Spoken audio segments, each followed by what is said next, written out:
Hola, buenas tardes. Buenas tardes. Buenas tardes, profe.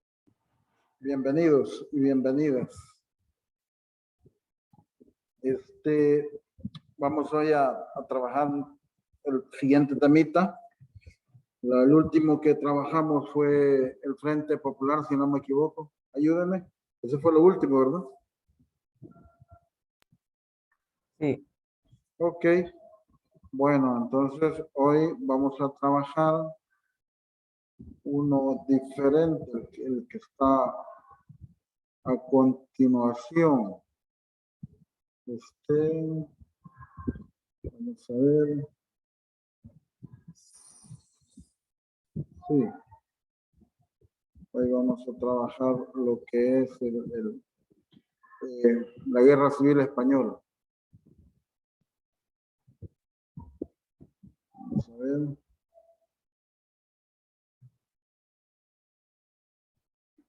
Bueno, solo necesito que me confirmen si se logra visualizar.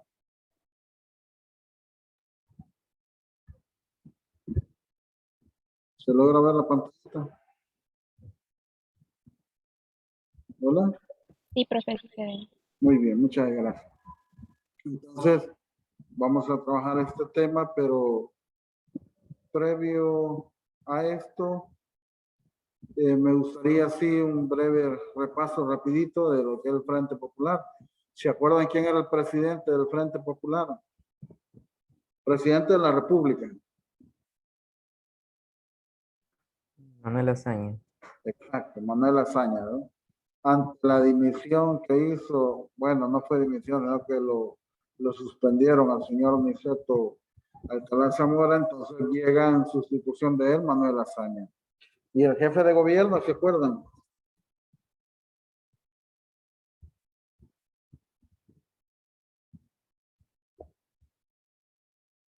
¿Se acuerdan quién fue el jefe de gobierno en esta última etapa de la Segunda República?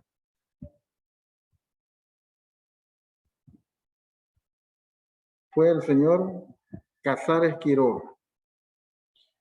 Ahora bien, cada uno de las tres etapas de la Segunda República tuvo sus propias características. La primera etapa, que es el bienio reformista, echó a andar las reformas de la laboral, la reforma agraria, la reforma al ejército, la reforma religiosa, etcétera.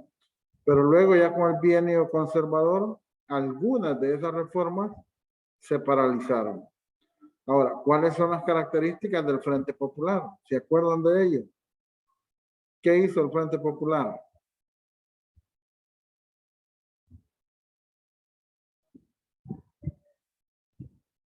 ¿No se acuerdan qué fue lo que hizo?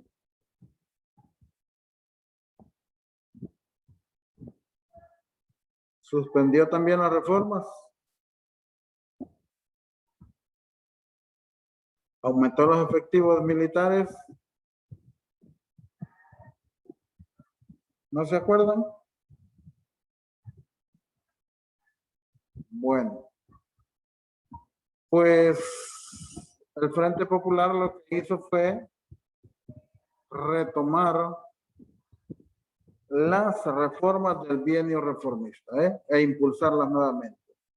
Y eso creó una serie de crisis social, política y económica y creó las condiciones necesarias para que la violencia social aumentara.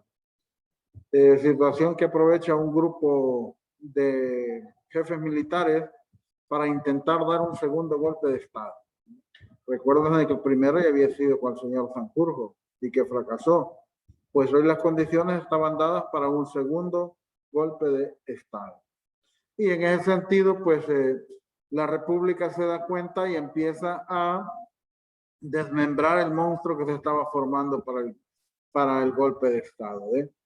Sanjurjo seguía auxiliado allá en Portugal al general Mola, el general Emilio Mola, fue trasladado hacia el norte de África.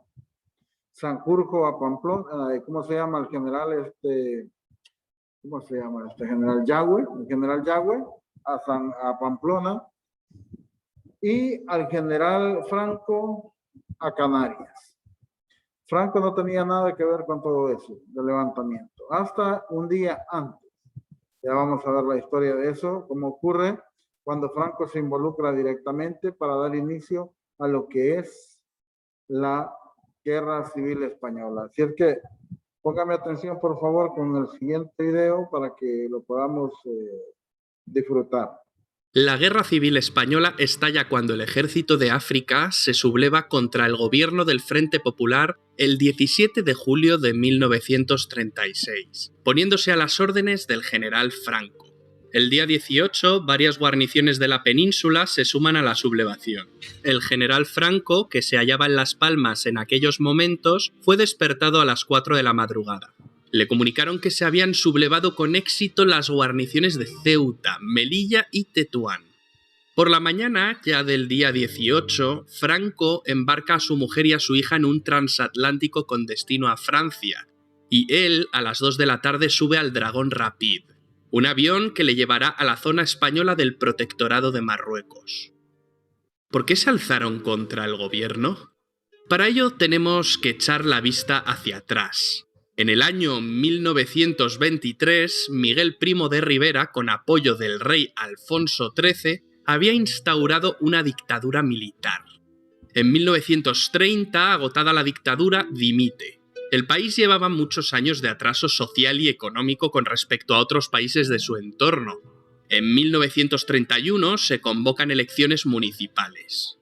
Fueron elegidos más concejales monárquicos que republicanos. El caso es que la coalición de partidos republicanos, moderados y de izquierda obtuvo mayoría en las grandes ciudades, por lo que el rey Alfonso XIII, viendo las manifestaciones prorrepublicanas tras los comicios, decide hacer las maletas y huir del país.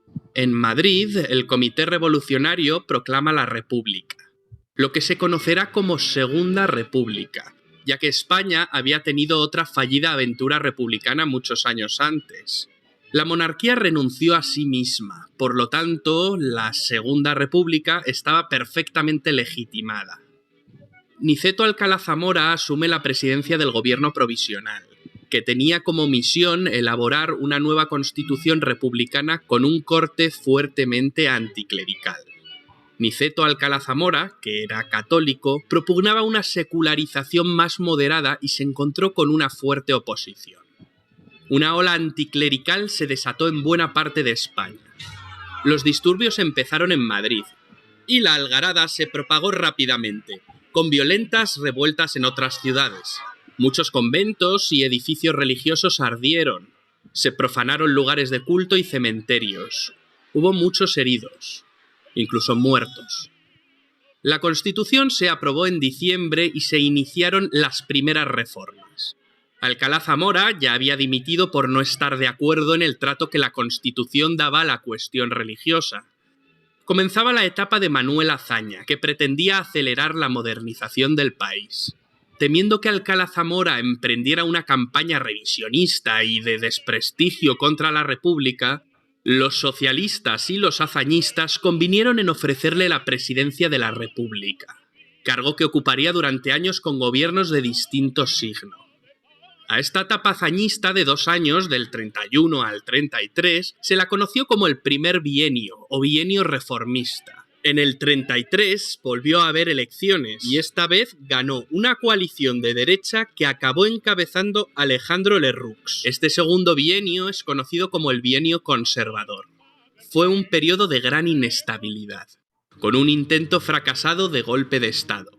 La Revolución de Octubre de 1934 en Asturias, que estuvo alentada por importantes dirigentes del PSOE como Largo Caballero e Indalecio Prieto. A río revuelto, Companys, de paso, proclamó el Estado catalán dentro de la República Federal Española. Pero el líder catalán no consiguió sus objetivos y acabó en la cárcel. Mientras tanto, la revuelta en Asturias fue sofocada por el gobierno, que contó con un joven general para coordinar las operaciones. Se llamaba Francisco, de primer apellido Franco. La insurrección de Asturias reafirmó en la derecha y especialmente en los monárquicos la convicción de que si el Estado había conseguido sofocar la revuelta no había sido por la eficacia de las instituciones republicanas, sino por la determinación de las Fuerzas Armadas de actuar rápida y contundentemente.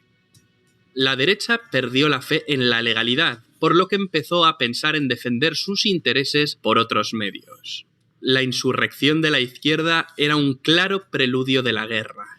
Es por ello que hay algunos autores que sitúan el inicio de la guerra civil en el 34. En palabras de Indalecio Prieto, la revolución solo había servido para hacer más profundo el abismo político que dividía a España.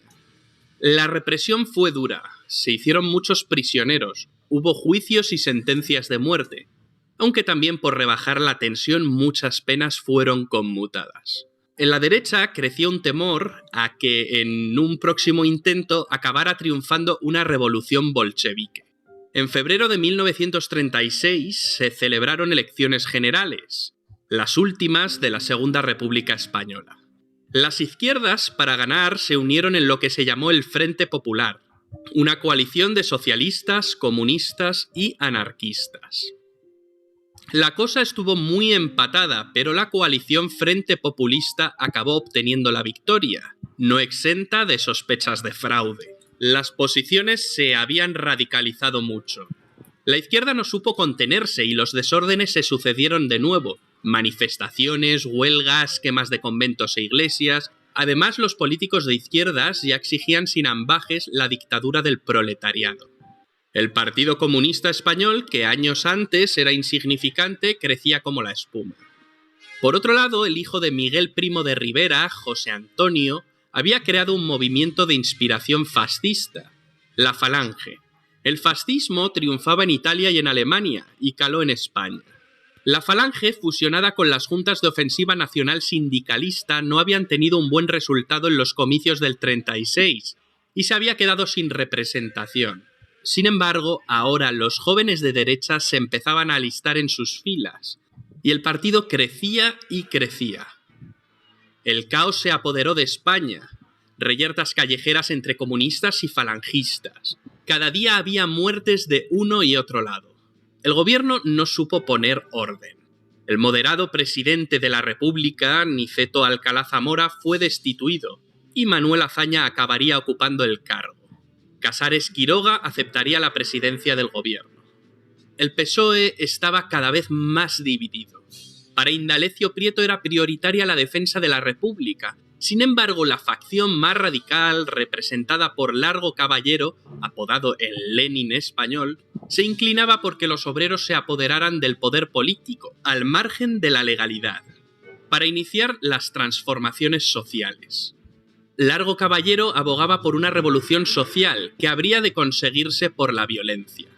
Mientras, un alzamiento militar contra el Frente Popular se estaba gestando en la sombra. 4 años antes ya había fracasado un pronunciamiento militar, la llamada Sanjurjada. Sin embargo, en 1936 la sublevación contaría con el general Mola como director, con Sanjurjo exiliado en Portugal otra vez al frente. Esta vez habrían de coordinarse mejor las cosas. Solo hacía falta un detonante. Y ese detonante llegó. El 12 de julio de 1936, unos falangistas mataron al teniente de la Guardia de Asalto Republicana, José del Castillo, militante socialista. El cuerpo policial buscaba venganza y trató de detener a algún falangista. Como no lo encontraron, fueron a buscar a Gil Robles, pero este se encontraba de veraneo en Biarritz. Fue entonces cuando pasaron por la calle Velázquez y alguien propuso ir a por José Calvo Sotelo, que vivía ahí. Le detuvieron de madrugada y le metieron en una camioneta. Ahí, un escolta de Indalecio Prieto le disparó en la nuca. José Calvo Sotelo era una gran figura de la derecha, diputado y destacado líder de la oposición. Su asesinato causó gran conmoción y fue lo que hizo que Francisco Franco, hasta entonces indeciso, decidiera sumarse al golpe de Estado dirigido por Mola. Y es aquí donde retomamos la historia.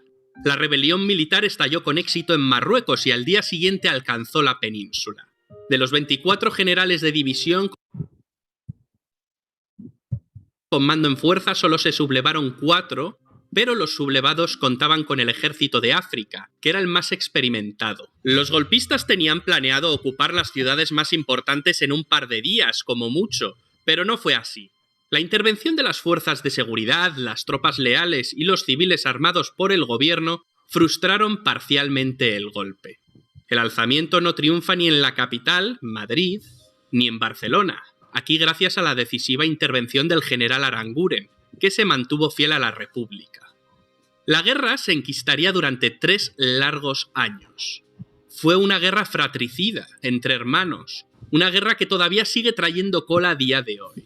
2 Españas enfrentadas, buenos y malos, héroes, villanos, víctimas, verdugos, hubo de todo, y en ambos bandos. La península quedó dividida en 2 zonas, la republicana y la llamada nacional. ¿Cómo actuaron los países vecinos? Lo cierto es que ninguna democracia movió un dedo para ayudar a la República. De hecho, Inglaterra y Francia promovieron un acuerdo de no intervención, al que se sumaron muchos países. Este acuerdo fue una farsa, y algunos países se lo saltaron a la torera. España se convirtió en campo de batalla de las fuerzas totalitarias antagónicas en Europa. El nazismo y el fascismo contra el comunismo. También se convirtió en laboratorio de experimentación de nuevas armas y métodos de guerra. Las potencias nazi y fascistas suministraron tanques y aviones a los sublevados, además de una fuerza de infantería voluntaria italiana, mientras que los ingleses y americanos les facilitaron el combustible. La Unión Soviética apoyó con firmeza a los republicanos, con entrega de material bélico y víveres a cambio del oro del Banco de España, el famoso oro de Moscú, con el que Stalin se cobró la ayuda.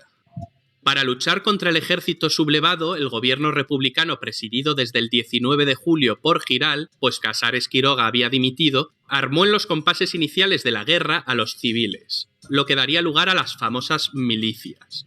Valientes milicianos, indisciplinados, iban a convertir la famosa lucha de clases en una guerra de clases. Los milicianos desatan el terror en la retaguardia, fijando su ira especialmente en la Iglesia Católica y dando muerte a más de 8.000 religiosos. La guerra cobró para los nacionales un cariz de cruzada contra los enemigos de la religión. Terminó utilizado por los obispos españoles, lo que supuso el espaldarazo de la Iglesia al bando de Franco. Pero las tropelías también se dieron en la retaguardia nacional. Las órdenes del general Mola eran claras: usar tanta violencia como sea menester. De pronto los que antes habían sido adversarios políticos se convierten en enemigos de la noche a la mañana. Es curioso porque en esta guerra el número de muertes en la retaguardia es semejante a las producidas en el frente. Muchas de estas muertes no eran más que venganzas personales. Tras la decisiva operación de cruce del Estrecho por las tropas del Ejército de África, y habiendo ya controlado gran parte de Andalucía y Extremadura, los generales del bando nacional vieron la necesidad de tener un mando único. A finales de septiembre del 36, una reunión de altos mandos de la facción sublevada decide nombrar a Franco como generalísimo de todos los ejércitos y jefe del nuevo estado erigido en la zona sublevada. Franco se resistió hasta el último momento a ser el elegido. Mientras, en Madrid, el gobierno de Giral se había derrumbado y el socialista radical Largo Caballero fue designado presidente del gobierno republicano. La escasa afluencia de voluntarios para empuñar las armas, unos 100.000 en cada zona, obliga a ambos bandos a abrir las cajas de recluta. En agosto los nacionales y en septiembre los republicanos. A partir de entonces se enfrentarán 2 ejércitos engrosados por soldados de quintas, muchos de ellos totalmente ajenos a la lucha ideológica, que se dirime a tiros. Los combatientes luchan en el bando que ha triunfado en su pueblo, ciudad o provincia. La lealtad geográfica será la realmente mayoritaria. El gran objetivo de los sublevados es tomar la capital. La gran ofensiva de Madrid es planificada como un movimiento convergente de las tropas de Mola por el norte y las de Franco por el sur. Si cae Madrid, los nacionales tienen ganada la guerra. Pero los defensores de la República no se lo ponen fácil. Se inicia la batalla de Madrid. Los republicanos, además del material bélico soviético, cuentan con unas unidades militares compuestas por voluntarios extranjeros de más de 50 países, las llamadas brigadas internacionales. el gobierno republicano presidido por Largo Caballero tomó la precaución de abandonar Madrid e instalarse en Valencia. La primera fase termina en febrero y marzo de 1937, con las batallas de Jarama y de Guadalajara. En esta última son derrotados humillantemente los voluntarios italianos enviados por Mussolini, en la que es difundida propagandísticamente como la primera derrota del fascismo en el campo de batalla. Los años 37 y 38 constituyen el largo tramo central de la guerra, que partiendo de un equilibrio de fuerzas se va a ir resolviendo en favor de los sublevados. A principios de 1937 los nacionales avanzan y conquistan Málaga. El norte, Vizcaya, Santander, Asturias, era de gran interés estratégico al ser una región industrial. Franco, habiendo renunciado a la toma de Madrid, inicia la ofensiva del norte y acabará ocupando la cornisa cantábrica. Mundialmente conocido será el episodio en el que los bombarderos alemanes de la Alemania nazi, la conocida como la Legión Cóndor, atacaron la ciudad de Guernica. Pablo Picasso dedicó a Guernica un cuadro que se expuso en París, tratando de mostrar los horrores de la guerra e intentar atraer la simpatía del público hacia la causa republicana. En mayo de 1937, después de graves enfrentamientos armados en Barcelona entre anarquistas y comunistas, Largo Caballero dimite como jefe del gobierno. Las diferencias en el bando republicano se dirimen entre quienes quieren anteponer la revolución a la guerra, como son los anarquistas, y quienes buscan el triunfo militar por encima de todo, como los comunistas. El presidente de la República, Manuel Azaña, nombra a Juan Negrín presidente de gobierno. Negrín reforzó sus poderes e impulsó una nueva y gran ofensiva. Para aligerar la presión sobre el norte, en verano de 1937 abre los frentes de Brunete y Belchite. A finales del 37 el gobierno republicano se traslada de Valencia a Barcelona e inician la campaña de Teruel a fin de evitar el ataque definitivo de los franquistas sobre Madrid. Fracasa. Que nos cubrirá de glorias, ay Carmen, ay Carmen. Tras la pérdida de Teruel por las tropas republicanas en febrero de 1938, los ejércitos de Franco lanzaron una ofensiva en Aragón que arrasó las defensas republicanas. Los nacionales penetran en Cataluña y toman Lérida, donde encuentran una fuerte resistencia republicana. En abril llegaron a las playas de Vinaroz, separando el territorio republicano que quedaba dividido en dos áreas principales, la de Cataluña y la de Madrid. La tercera fase de la guerra culmina con la descomposición política de la República, por sus propias divisiones internas. Los republicanos, tras un gran éxito inicial, son vencidos en la batalla del Ebro, una de las más sangrientas de toda la guerra, una batalla que preparaba el camino para la caída de Cataluña.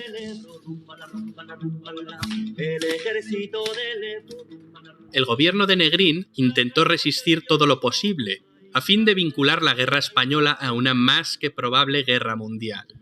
Con la presión que ejercía la aviación nacional y caída Tarragona, la resistencia republicana se hunde.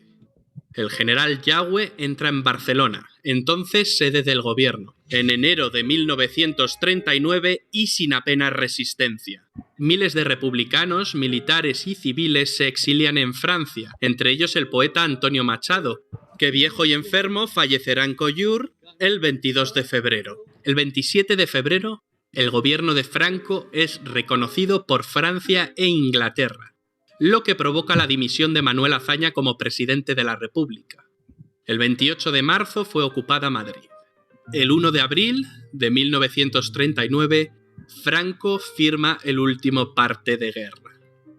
La terrible Guerra Civil Española había finalizado, dando paso a la larga dictadura de Francisco Franco, que duraría hasta el año 1975.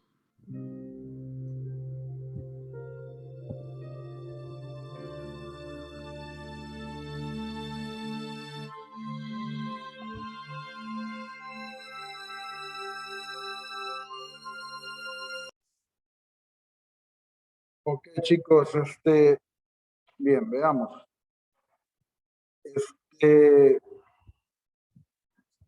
No sé si antes de analizar el tema, ¿alguien tiene una pregunta, alguna duda, algún comentario? ¿Alguien que quiera opinar? Profe, ¿cuáles son dos como partidos que se enfrentan? Vaya, durante todo lo largo de la Segunda República se han venido enfrentando las dos ideologías, la izquierda y la derecha, pero ambos han venido haciéndolo a través de coaliciones. En la primera, la del bienio reformista, esas votaciones las gana la izquierda, pero en coalición.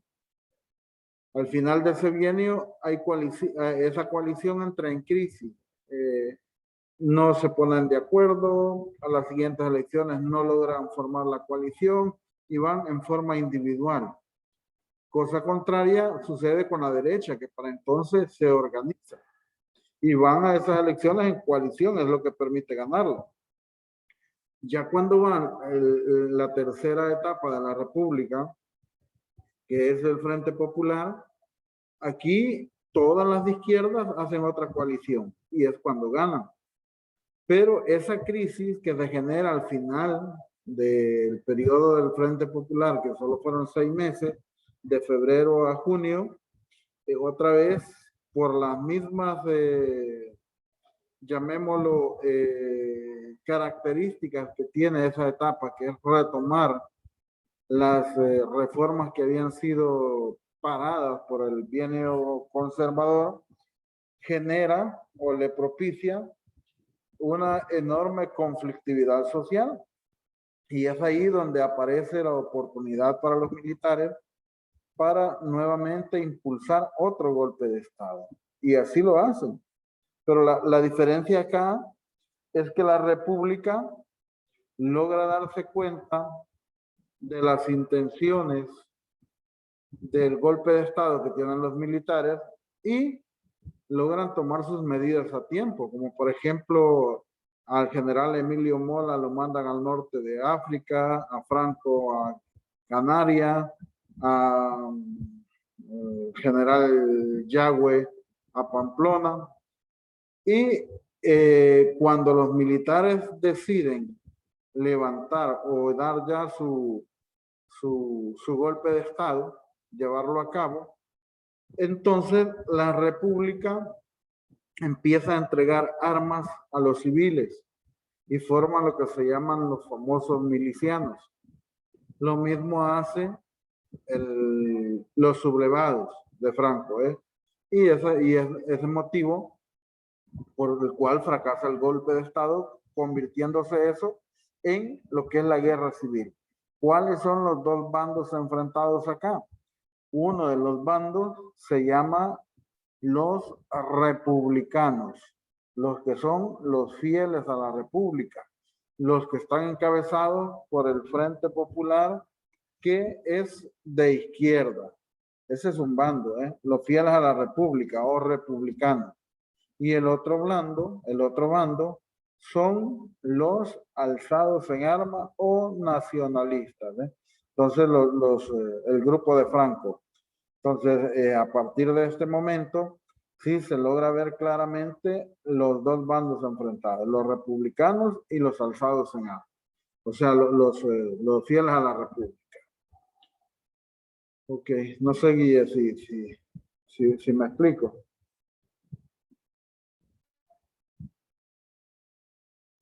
Sí, profe. Ok, ¿alguna otra duda, algún comentario más que quieran hacer? ¿Qué era lo de los falangistas? La Falange. Ajá. La Falange es un partido político creado por el hijo del dictador Primo de Rivera. Este es Antonio Primo de Rivera, es el que logra crear este partido político que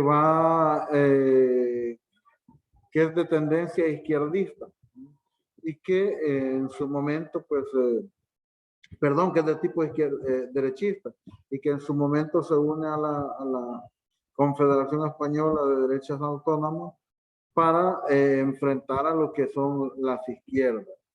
Los falangistas es un partido político, Guille, de ideología de derecha. Y esos trabajan con los nacionalistas en contra de la República. Sí, sí. Lo que pasa es que, vaya, mira lo que sucede.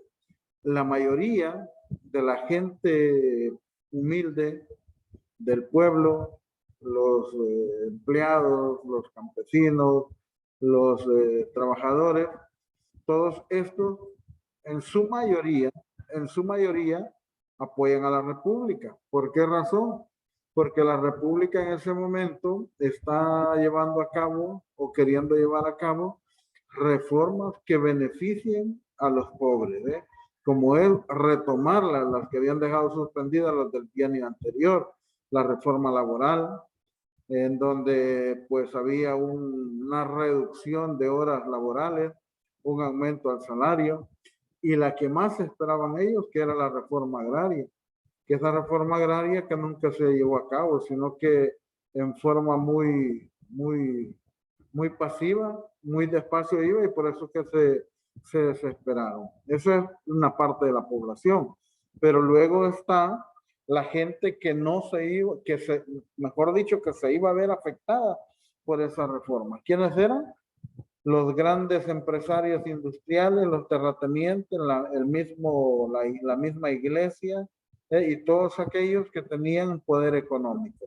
Entonces, ellos no querían que se llevaran a cabo esas reformas. Por eso es que apoyaron a Franco en el levantamiento, para evitar que la República continuara. Y es así, pues, como después de esos 3 años de lucha, y cuando Franco se proclama generalísimo de los ejércitos y caudillo de España, es cuando empieza lo que es la dictadura del general Franco.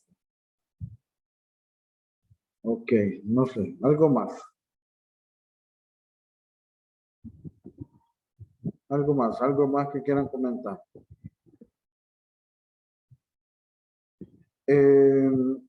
Esa guerra civil, híjole, fue lo más cruento, lo más cruel que hay. Recuerden que tuvo apoyo. Bueno, al inicio solo fue a nivel interno, a nivel de la península, a nivel de España.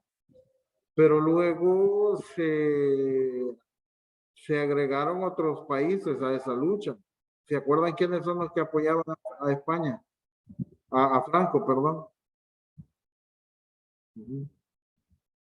Los alemanes y los italianos. Y a la República la apoyó lo que es la URSS, la Unión de Repúblicas Socialistas.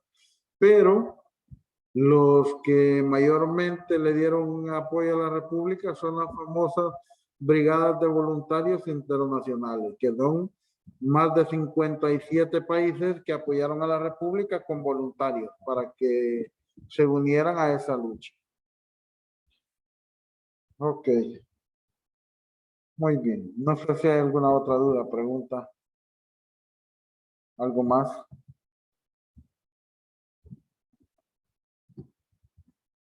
Y al final, pues Franco, híjole, de 1939 hasta 1975, que duró su periodo su dictadura, que es un largo tiempo, Esa es la otra fase que veremos.